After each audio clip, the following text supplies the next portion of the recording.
Have you ever stopped to think about how a language actually survives? I mean, not just gets by, but really thrives after being totally beaten down, dismissed, and pushed to the very brink of extinction? Well, that's what we're talking about today. We're diving into the incredible, kind of unbelievable underdog story of English and how it clawed its way back. All right, let's just jump right in with a thought experiment. Imagine this. You wake up tomorrow, and the language you speak, the one you think and dream in, it's suddenly the language of the powerless, the language of the common folk, not the people in charge. What do you even do? Well, believe it or not, that's the exact spot the English people found themselves in. So, the time frame we're looking at here is a big one, about 350 years, during what historians call the Anglo-Norman Period. It all kicks off in 1066 with this game-changing invasion. Then, fast forward to the mid-14th century, that's when we see a huge turning point. And the whole thing kind of wraps up around 1400, right as the medieval world is starting to morph into something new. Okay, let's paint the picture. It's the year 1066. William the Conqueror and his army of French-speaking Normans sail across the English Channel and bam, they take over England. And this wasn't just, a new king on the throne. Oh, no. This was an event that literally split the kingdom right down the middle, at least when it came to language. Almost overnight, this new linguistic class system just springs into existence. It was simple, really. If you were somebody important, a noble, a judge, a top church official, you spoke French. But if you were, well, anyone else, a farmer, a shopkeeper, a servant, you spoke English.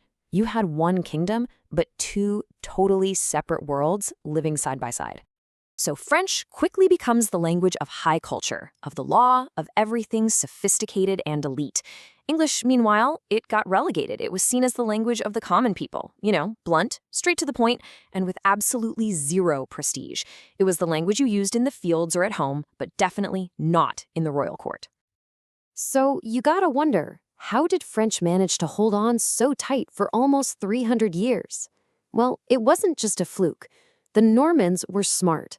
They systematically wove their language into every single institution of power, making sure English was kept firmly on the bottom rung. I mean, French completely took over the cultural high ground. It was the language of the royal courts, of the entire legal system, of the universities, and of course, all of the important literature. The message was clear. If you wanted to climb the ladder, get an education, or just be taken seriously, you had to do it in French. English was, for all intents and purposes, locked out of the conversation. And this gets to a really critical idea, something the philosopher Michel Foucault put perfectly. Power and knowledge are intimately related. Think about it. For a language to grow and get more complex, it needs support from powerful people. It needs money, official status, prestige, all that good stuff. And for 3 long centuries, English had lost all of its powerful backers. But here's the thing, you just can't keep a good language down forever. As we start getting closer to the end of the medieval period, the winds began to shift. The ordinary English-speaking people of England were starting to realize their own strength, their own importance, and their language, it was getting ready for one heck of a comeback. It's almost like the language itself was a living thing. As the people who spoke English became more assertive and confident, the language itself started to push back. It mirrored the growing confidence of its speakers. It was tired of being the language of the powerless. And then, the big moment, the turning point. Right around the middle of the 14th century, this long struggle finally hit its peak. After centuries of being pushed down, English came roaring back with so much force that it officially replaced French as the language of the courts, of the government, of everything.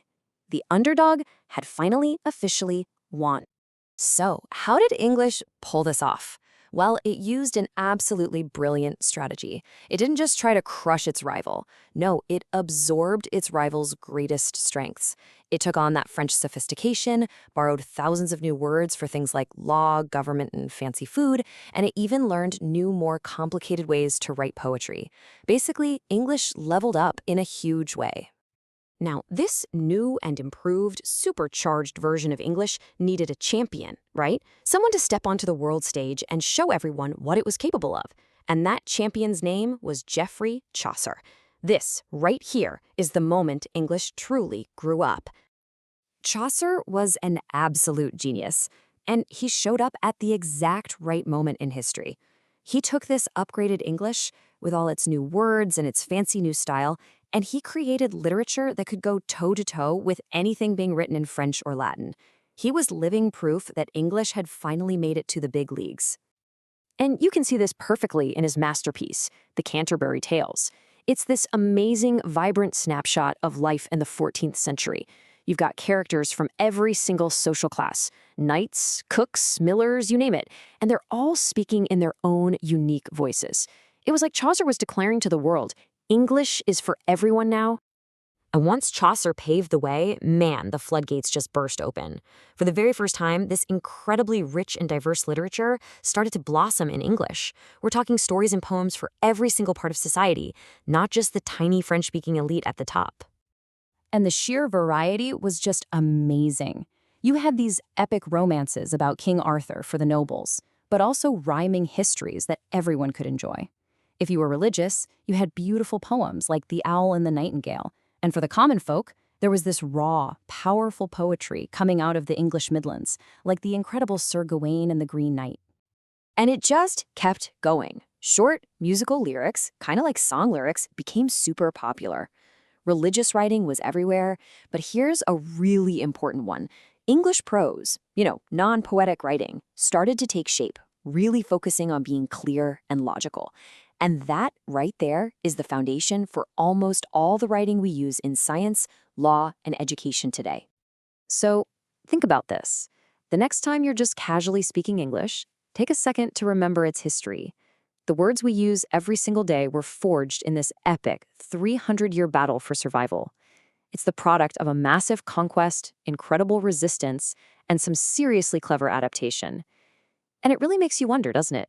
What linguistic battles are being fought right now, quietly shaping the languages of the future?